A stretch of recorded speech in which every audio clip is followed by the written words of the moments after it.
உங்களை வரவேற்கிறேன். இன்னைக்கு அதாவது டிசம்பர் 19ஆம் தேதிக்கான அரசாங்க அறிக்கையிலிருந்து வந்த முக்கியமான நடப்பு நிகழ்வுகளை பத்தி நாம பார்க்க போறோம். சரி, வாங்க விஷயத்துக்குள்ள போலாம். முதல்ல நம்ம தமிழ்நாட்டுல நடந்த சில முக்கியமான முன்னேற்றங்கள் என்னன்னு பார்க்கலாம். நம்மளோட மாநில கடற்கரைக்கு பின்னால ஒரு பெரிய மதிப்பு ஒளிஞ்சிருக்கு. அத பத்தின ஒரு ஆச்சரியமான விஷயத்தோட இன்னைக்கு ஆரம்பிக்கலாம் வாங்க. ஒரு புதிய ஆய்வு என்ன சொல்லுதுன்னா, நம்ம மாநிலத்தோட கடலோர பகுதிகளில் இருக்கிற மாங்க்ரோவ் காடுகள், கடற்பாசிகள் இதெல்லாமே கார்பனை உறிஞ்சறது மூலமா நமக்கு மிகப்பெரிய பொருளாதார நன்மைகளை தருதாம். பாருங்க, இந்த சுற்றுச்சூழல் அமைப்புகள் இப்படித்தான் இருக்கும். ரொம்ப அழகா இருக்கு இல்லையா? ஆனா அழகு மட்டும் இல்ல, நம்ம காலநிலை மாற்றத்துக்கு எதிரா போராடுறதுக்கு இவங்க ரொம்ப ரொம்ப முக்கியமானவங்க. இப்ப நாம ரெண்டு முக்கியமான திட்டங்களை பத்தி பார்க்க போறோம். ரெண்டுமே பெண்களை மையப்படுத்தினது. ஒன்னு மாதவிடாய் சுகாதாரத்துக்காக ஒரு பெரிய தொகையை ஒதுக்கியிருக்காங்க. இன்னொன்னு சென்னையில முதல் முறையா முழுசா பெண்களே இயக்குற பிங்க் க்ரூ பேருந்துகளை அறிமுகப்படுத்தியிருக்காங்க. இது ரெண்டுமே பெண்களோட ஆரோக்கியம், அவங்களோட முன்னேற்றத்துல அரசுக்கு இருக்கிற அக்கறையை தெளிவா காட்டுது. சரி, தமிழ்நாட்டோட கடற்கரை விஷயங்கள் இருந்து இப்ப நாம ஒரு தேசிய அளவுல இருக்கிற முக்கியமான சுற்றுச்சூழல் பிரச்சனைக்கு வருவோம். அது என்னன்னா, இந்தியாவோட மிக பழமையான மலைத்தொடர்கள்ல ஒன்னான ஆரவல்லி மலைத்தொடரை காப்பாத்துறதுக்கான போராட்டம் தான். ஆரவல்லி மலைத்தொடரை பசுமையாக்க ஒரு பெரிய திட்டம் போயிட்டு இருக்கு. ஆனா உச்ச நீதிமன்றத்தோட ஒரு புது தீர்ப்பு இப்போ ஒரு பெரிய கவலையை ஏற்படுத்தியிருக்கு. அதாவது சட்டப்படி ஆரவல்லி மலைனா என்ன அப்படின்றதுக்கு நீதிமன்றம் ஒரு புது ரொம்ப கடுமையான ஒரு வரையறையை கொடுத்துருக்கு. அப்போ இந்த ஒரே ஒரு வரையறை மாறுறதுனால என்ன பெரிய பிரச்சனை வந்துட போகுது? ஏன் இது இவ்ளோ பெரிய சர்ச்சையா இருக்கு?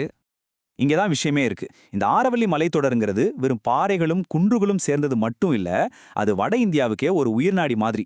இப்ப இந்த புது வரையறை மாற்றத்தால இந்த உயிர்நாடிக்கே சட்ட பாதுகாப்பு இல்லாம போயிடுமோன்ற ஒரு பெரிய ஆபத்து வந்திருக்கு.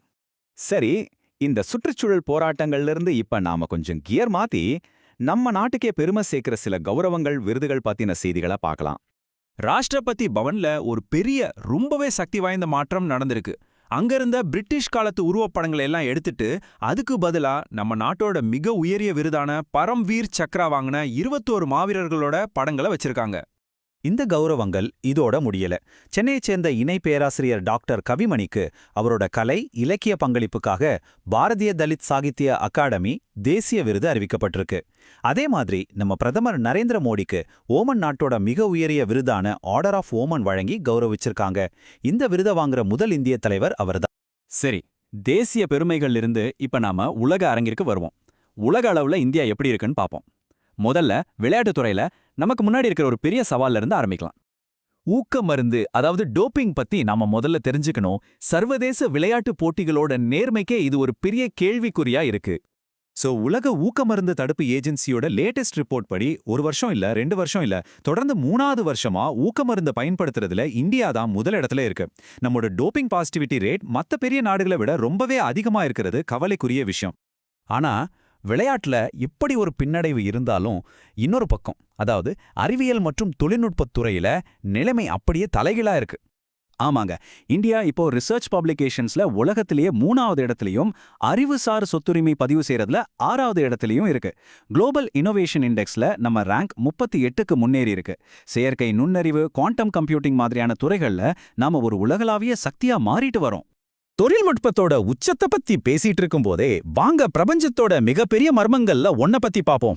நம்ம பிரபஞ்சத்துல 27% இருக்கிற அந்த மர்மமான டார்க் மேட்டரை ஒரு புதிய ஆய்வு உண்மையிலே கண்டுபிடிச்சிட்டதா சொல்றாங்க. இது உண்மையா இருந்தா அது ஒரு மிகப்பெரிய திருப்பு முனையா இருக்கும். இன்னைக்கு ஒரே நாள்ல வந்த செய்திகள்ல நம்ம உலகத்தை எப்படி பாதுகாக்கிறோம், எப்படி கொண்டாடுறோம்னு பார்த்தோம்.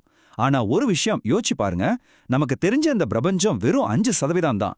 மீதி 95% என்னன்னே தெரியாத மர்மமா இருக்கு. அப்போ அடுத்ததா நம்ம என்ன பிரம்மாண்டமான விஷயத்தை கண்டுபிடிக்க போறோம்? இது ஒரு முடிவல்ல, ஒரு புதிய தேடலின் ஆரம்பம்.